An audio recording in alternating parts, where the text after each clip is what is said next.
Big day for, obviously, you guys, big day for the franchise. How excited are you guys to be paired up with and officially affiliated with Edmonton and Bakersfield? We're very excited about it. It's a good day in Comet Land today. The president of the club, Michael, he kind of headmanned this thing from the beginning, and together we put it together. Kenny Holland, we've known Kenny Holland, the GM in Edmonton, since his days with the Detroit Red Wings, and we're pleased with this. We feel their development style and our development style fit the same mode. I was going to say, you kind of touched on it a little bit there, but what ultimately about the two franchises made you guys feel comfortable pairing with them, and just overall organizational values that made you guys want to team up with them? Well, I think it had a lot to do with the fact that Kenny Holland's the GM of the team. They're a team that made it to the conference finals this year. They're a team on the rise with Connor McDavid and the rest of the players. So they're a team on the rise, and Colin Chalk, former Comet great, retired number player, is the head coach in Bakersfield now, and we're looking forward to working with Colin. He was a great player for us. We won a lot of championships together, so it'll be fun to kind of rekindle that friendship again. Speaking of Colin, obviously getting to work with him and a guy that knows this franchise so well, and just what hockey is like here in Fort Wayne, how much do you think that ultimately can help you guys out, just in terms of possible players you may see and help you guys may need? Well, Bakersfield, they're going to have to take care of their house for sure.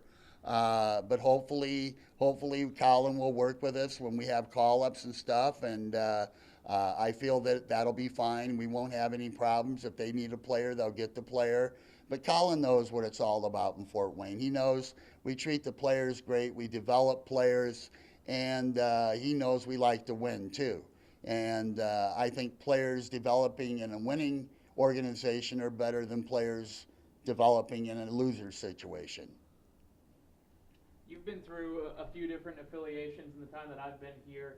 What makes one work from your perspective, and what are you hoping to see from this maybe first few months with this new deal?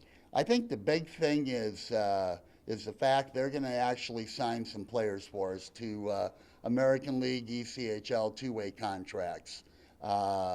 There's one player they've signed this summer to a two-way, Darian Kielb, that played for us last year, some games on defense, and he's going to be a guy that if he's not in Bakersfield, he'll be here. But I think the big thing is they're going to sign some players for us. They may sign 3 or 4 guys for us, the two ways, and that'll be huge for us, and it will give them depth for Bakersfield too. Were there any other teams that you were considering, or was this pretty set for a while now? Initially, we were talking with a couple other teams, but as talks went along and we focused where we wanted to be, we thought Edmonton and Bakersfield was the place to go. And then having Chalk be a part of this, did that weigh into the decision at all, or was it just a cool perk to kind of add on the end there? I think it's more of a cool perk. I didn't talk to Colin during this negotiation. I don't think Michael did either.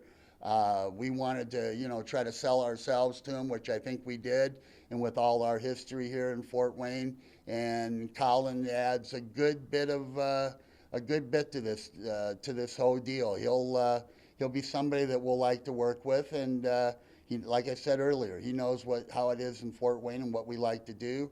We like to win. We like to develop players. We've had a lot of players here over the years that have made it to the American League and the NHL, or went to Europe and starred in Europe. So the beat goes on. Have you talked to him at all since the deal was ironed out? No, I haven't. We texted while I was at meetings in Las Vegas, but now that it's official, I'll give him a call and talk to him a little bit and see how he's doing. I know his family's grown a lot since he was here in Fort Wayne, so I want to catch up with him too. From a fan perspective, what do you think they can expect to see out on the ice in terms of possible changes or anything like that too? I think on the ice, I like what we've got on the team so far. We have a very good core group. We're continuing talking to other players about coming here. We've got a couple guys we're working on right now, high-end players. But I think with the players that we've got signed and the players we'll get through the Edmonton-Bakersfield relationship will hopefully make a good team for us, and I think it will right now. does this accelerate the next phase of the offseason in terms of filling out the roster? Well, it'll accelerate it from the two-way standpoint. We've identified players that we would like to have signed, and once that process, it's already starting to begin. So that'll be the big thing, I think, initially is let's get these two-way guys signed, and then we'll fill in the blanks.